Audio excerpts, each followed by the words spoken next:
Thank you very much. The Sultan was reminding me of my title.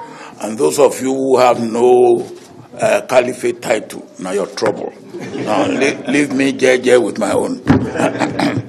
And Dr. Gumi, have you been lucky to have a Sokoto title yet? Malam no dey get title. Oh, Malam no dey get title. No. Okay. So leave us, those of us who are entitled to title.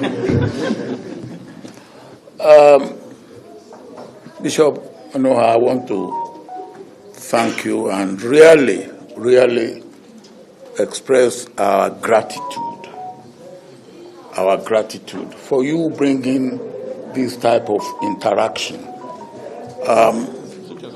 It's what we need. In fact, we need this on daily basis to be able to talk to ourselves and talk among ourselves rather than talking at ourselves. I always say this: each and every one of us has solution for Nigeria problem, but each and every one of us is wrong. When you bring your own and you think it is perfect, then listen to the other man. But one thing I believe we all have in common: Nigeria. One thing that we have in common: Nigeria. Ijo nation, if you like. I have never used Yoruba nation, and I will never. Because I believe that my Nigerianness is bigger than my Yorubaness. And neither my Yorubaness nor my Nigerianness should stand in the way of each other. For me, my Nigerianness is very important because I am more than what I should have been as a Nigerian than as an Oduduwa Republic man. And I believe that that should be the case for every one of us. And again, why should the accident of my place of birth be a hindrance for me as a human being, first of all, and for me as a Nigerian? If I have been born in Sokoto, the chances are probably 99 to 1, I will have been a Muslim. If I have been born in Sokoto. If Sultan had been born in Abeokuta, the chances are 99, no, it won't be 99. It will probably be 55 to 45 that he will be a Christian. Now, what has brought a change, or what he has brought, what he is, or what I am, is where I was born, by whom I was born, and maybe when I was born. Why should that be a deciding factor for me as a human being? So when we come up and we look at ourselves only in the context of where we are born, when we are born, and how we are born, I believe we are making a mistake. And I have no apology to anybody that I feel that what God has given to us in Nigeria belongs to all of us in Nigeria. And anybody who feels otherwise, good luck to him. The point is that we must aggregate. If you are born in a place and there is a particular treasure in that place, you must enjoy more of it than others in other parts of Nigeria. And that, I believe, whether it's stone, with which the Nigerian Railways and the Lagos port were built, which came from Abeokuta, which nobody paid anything for in the colonial days. Now, don't laugh. This is true. Or the coal in Enugu, which some of it was used to drive the locomotive and whatever. The point is that it was all a gift of God to all Nigerians. I want to say that because to me it is very, very important. Humanity and the gift of God. I believe we must understand them and really know how we manage them together.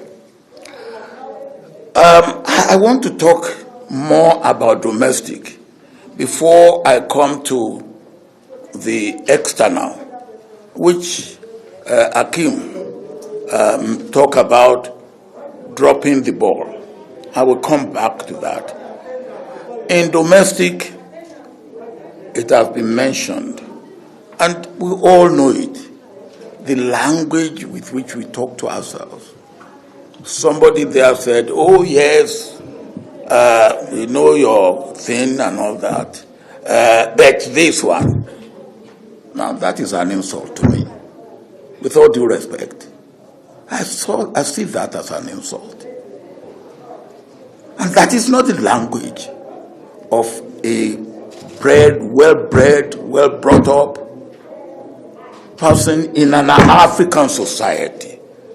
One of the things that we respect in African society is age and authority. And with all due respect, I have them both. Age and authority. With all due respect, I have them both. So I don't deserve any disrespect from anybody. Having said that, there are two issues to me that are very, very important. The issue which have to be legislated. They are issues that have to be legislated. Somebody said, well, if we have a state police, what does it matter? Of course it matters a lot. From what we have seen and experienced in recent times, it matters a lot because the state governor is the chief executive of his state, is also the chief security officer of his state. But then, what instrument does he have to be able to maintain security in the sort of things that we have seen and gone through in recent times? What does he have? I know, and some of you will know, what we went through under the Native Authority Police, which made it necessary to scrap the Native Authority Police and centralized police. Other countries did the same. I have been to Colombia a number of times in the past 5 years. They did the same thing. But when they were confronted with the issue of security, the way we are confronted today, they went back. And if we are going to deal with our issue of security, somebody put it rightly, most of these are local, and they have to be addressed locally. And to be addressed locally, there must be the instrument with which they can be addressed locally. So there are issues of legislation, and I do hope that our leaders at the executive and legislative level will realize that there is need for some legislative action that had to take place before even the next election. The second point, which I have mentioned a little bit in passing, is the issue of the language with which we address ourselves, and the relationship that we build among ourselves. One of the things that I used to take as example is the Sultan and Cardinal Onayekam. They come together, irrespective of religion, and they have common front, common attitude, common solution, common struggle against what they perceive as our problems. Your Eminence, what you are doing, may God give you the ability to continue to do it in this respect. Issues of relationship, issues of language, issues of action we take.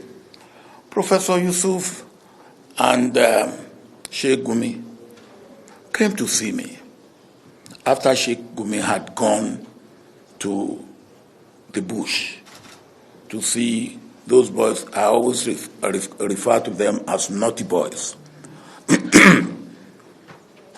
And a number of things were going around before they came to see me. One was that Sheikh Gumi said that the Christian soldiers were the one that were killing their people or something like that. And the second was that he was anointing bandits. So when Sheikh Gumi came, the first question I asked is, did you really say that Christian soldiers were the one killing your people? He said he didn't say that. And in my making effort to receive them, I've called one person who I thought was important. He said, Gumi, I will never talk to him. I said, well, the good thing, if you won't talk to him, I will talk to him. And I talked to him. And I was wiser for talking to him. Much, much wiser for talking to Sheikh Gumi and his team. The first thing that Sheikh Gumi made me to be aware of is that in where those bandits are staying, they have absolute control of it. And in fact, whether it's the military or the police, they don't go to their camp. I wouldn't know that. And until somebody, an eyewitness, tells me that, I will not know. Now, if that is the case, how then do we solve the problem? Because if we don't know, then we cannot find solution. Another thing he said was that, look, those boys of 13, 14, 15, they are soaked in drugs. So they are ruined. What do we have to do? How do we have to rehabilitate them? Or are we going to leave them ruined for the rest of their life? Now, these are things that we should know. And if we know it, then what do we do? People talk of political will. I talk of political action. Political will is not enough. Political will must be matched by political action. I believe that if we are able to deal with what I call the moral content of our relationship and our language through what I will call moral rearmament, then that will be one issue being resolved. And that will involve all of us, but particularly you, the clergy, Christians and Muslims. And if there are people who are also in other religions that they feel that there is some what they can do, yeah, African religion. yeah, then we will. No, I have nothing wrong again. All right, but this the responsibility of all of us. Another thing that I will plead in this thing is, whatever we say here, or whatever we say in the corner of our houses, should be matched by what we say publicly. Some of us will say something differently, and we come out and say something at home and something different in the public. I believe honesty, integrity demand that we should say it, we should understand it, and say it, and be able to. The point is this: I think we should say this to ourselves. No group in this country, in any part of this country, can dominate the rest of this country without their willingness to be dominated. If we know that, why don't we come together, put our hands together, and really forge ahead in unity, in understanding, and in mutual respect and mutual profit for all of us. Now, the issue of the youth has been mentioned, and somebody said one thing about education, about empowerment, and about skill for youth and employment. If over 14 million Nigerian children that should be in school are not in school, that should be the starting point, because those are the recruits for Boko Haram of 10 years from now, 15 years from now. On two occasions when I had the opportunity, I launched UPE in Sokoto. I launched UBE in Sokoto. Although both of them were not continued, but Sokoto was the better for it. And I was surprised the other day when the Sultan was telling me what has been achieved in Sokoto as far as education is concerned. But there's still a lot to be done, and there's continuity to be maintained. That is the immediate future of the youth. And if we don't do it, we are postponing the evil day. And the evil day will be even worse, because what we have had, those who will come tomorrow, they have seen what Boko Haram had been, what banditry had been, and they are going to improve on it. I always say to my children, I pity you. By that time, I pray that I will have gone. Not that I really pray that I will be gone. But I will be failing in my duty if today I do not shout and scream about this. Because it will come. There's nothing we can do about it except to start addressing the issue today.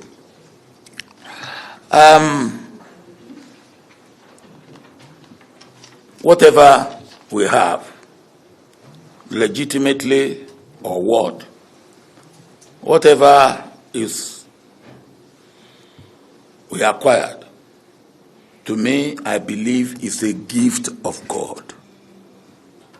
Whether it is individually we claim it or collectively we claim it, it is the gift of God. And if the gift of God is misapplied, misused, then it is between you and God who has given it. And that is the position I hold in this respect. Let me now conclude with my recent experience. I was in France not too long ago. I went to brief President Macron about my work in the Horn of Africa. And after I had briefed him, he decided to brief me about what he's doing in Mali, in Chad, and in the Sahel. And this was soon after the debacle in Afghanistan, the chaotic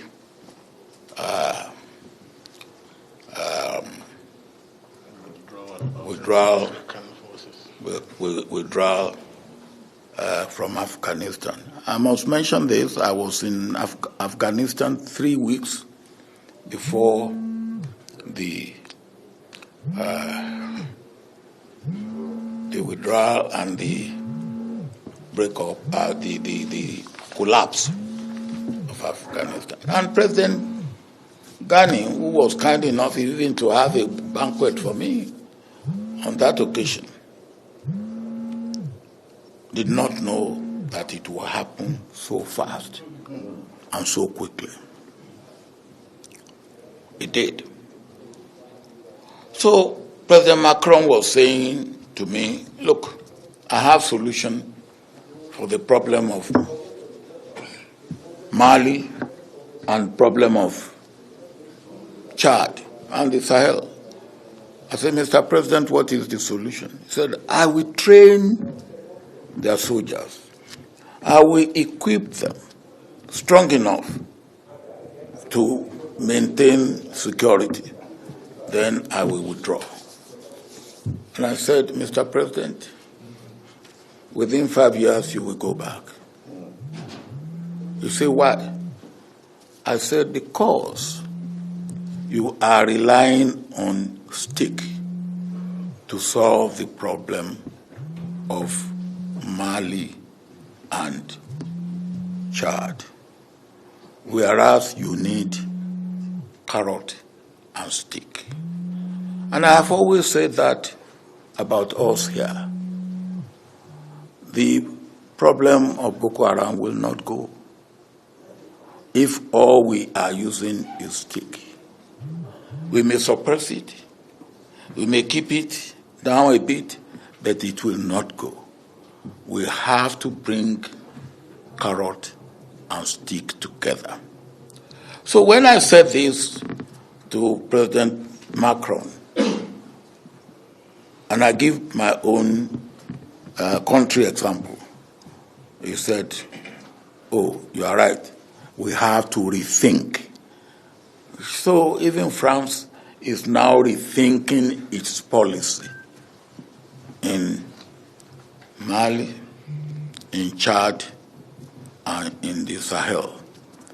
If that can happen to a country like Mali, like France, then it needs to happen to us in Nigeria, that we should rethink how we resolve these problems. They were not there yesterday. And when in 2011, I went to Maiduguri, and I was put in contact with Boko Haram leadership.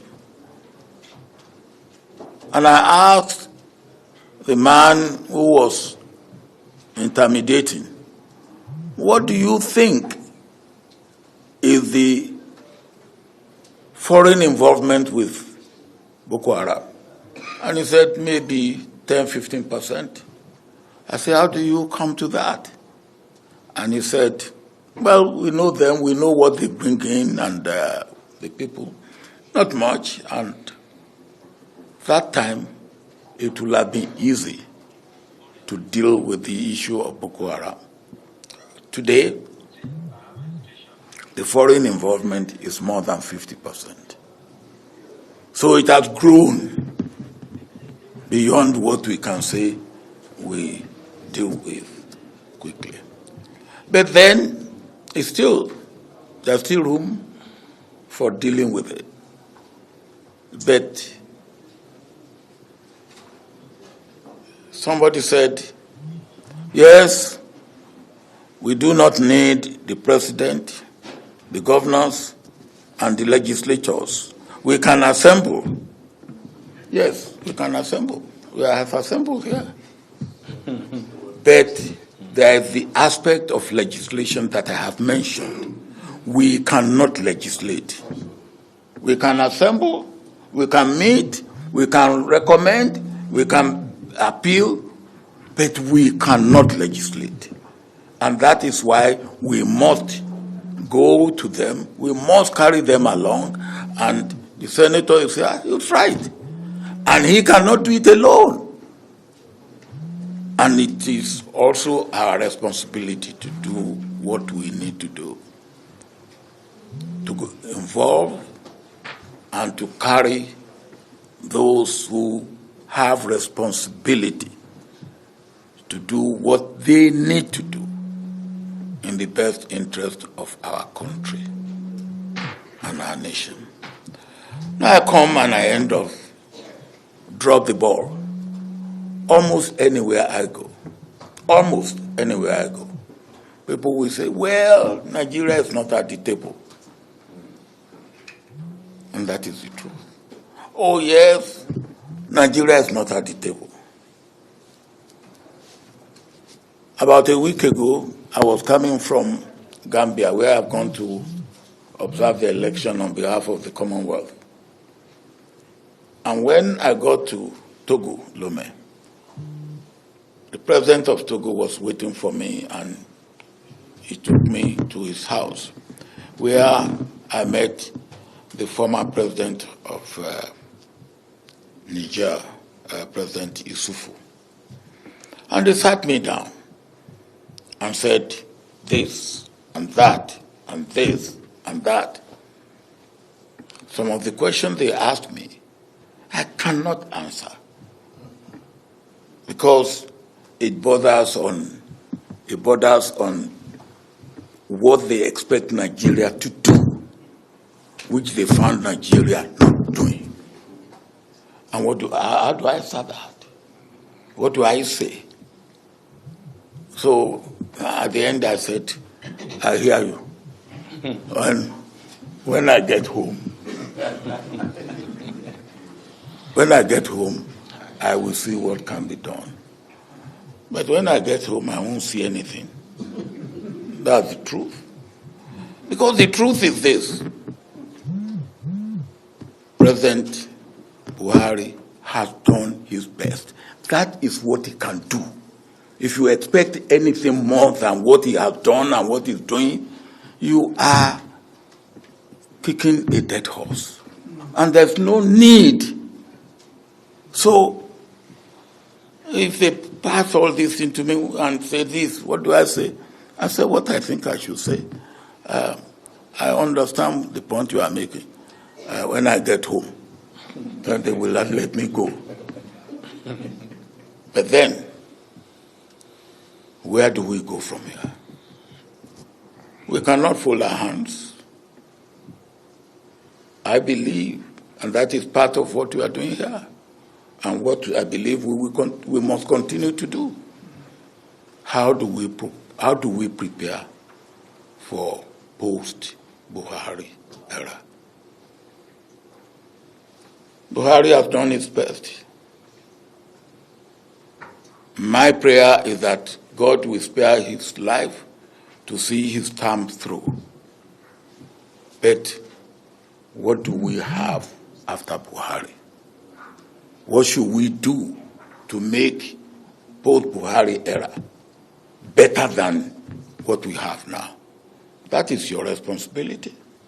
That is our responsibility. And that we cannot, and it's not a question of passing the buck or and saying, look, it doesn't concern me. It concerns all of us. I will finish. Just wait, you are in a hurry. I was talking to some people this morning before I left Lagos. I was leaving my hotel, and a lady came and said, "Sir, I want to take you down." I said, "Down where?" I've never met her before. I said, "Down where we have some youth." I said, "Youth?" He said, "Yes, USAID is giving us money to train some youth in youth empowerment, youth employment, and youth entrepreneurial and entrepreneurship and all that." I said, "Okay, let's go." So we went under at the ground floor of Marriott Hotel where I stayed. And they were there. I said to them, "Look, whatever you are here for, we should thank USAID for making this possible for you. But if you don't take advantage of the opportunity you have, your future may be in jeopardy. But let me tell you, you will go through history. You will look at those who gave us independence, the generation before my own generation. And we can crucify them again and again. But what we cannot change is that they gave us independence. We cannot change that." I said, "What you will look, when you look at my own generation, which is the generation following the generation of those who gave us independence, you can crucify all of us and take all of us one by one, and including those who are already dead, dig them up and nail them to the wall."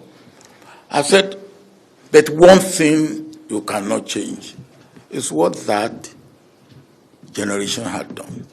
It fought for the unity of Nigeria, and it laid the foundation of democracy.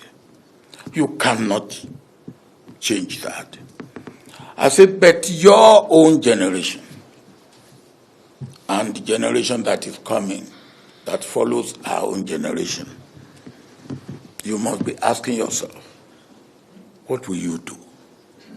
What will they say about you?" You have to think about it. And I said, in the last 2.5 months, I've gone to 2 or 3 countries where the youth have now been recognized as an important, in fact, the main factor in election victory. One is Zambia. And the president of Zambia, the new president of Zambia, when I went to him, said, "Look, I will not have won this election if the youth have not supported me. I will not have won this election if the youth had not supported me." I said, "Thank you." I told you I just observed the election in Gambia for the Commonwealth. And after the result was declared, I went to the president who had the second term. And he said to me, "My father," he was addressing me. Then I look at myself. I then look at his face. Oh, I said, "Yes, I'm old enough to be his father."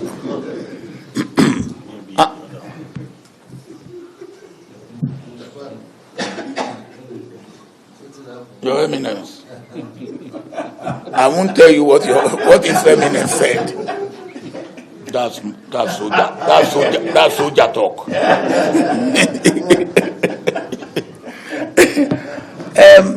And he said to me, if not for youth support, I would not have won this election. And I don't want to disappoint them.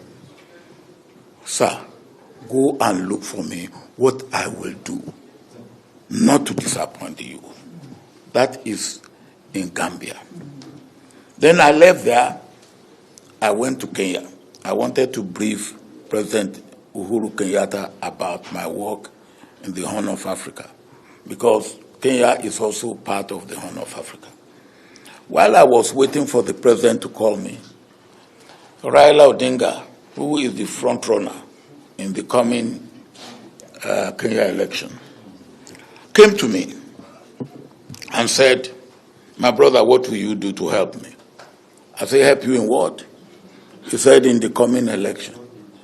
I said, "Well, let me tell you the lesson I've learned from 2 elections recently. Go and find a way to mobilize the youth. If you can mobilize your youth, you have won the election." The point is this: the youth have become an important factor in our democratic system and democratic process and elections. And if they decide this is the way to go, that will be the way to go. And as somebody said, how do we encourage them so that they can go the right way for the good of all of us, but particularly for their own good? Thank you very much.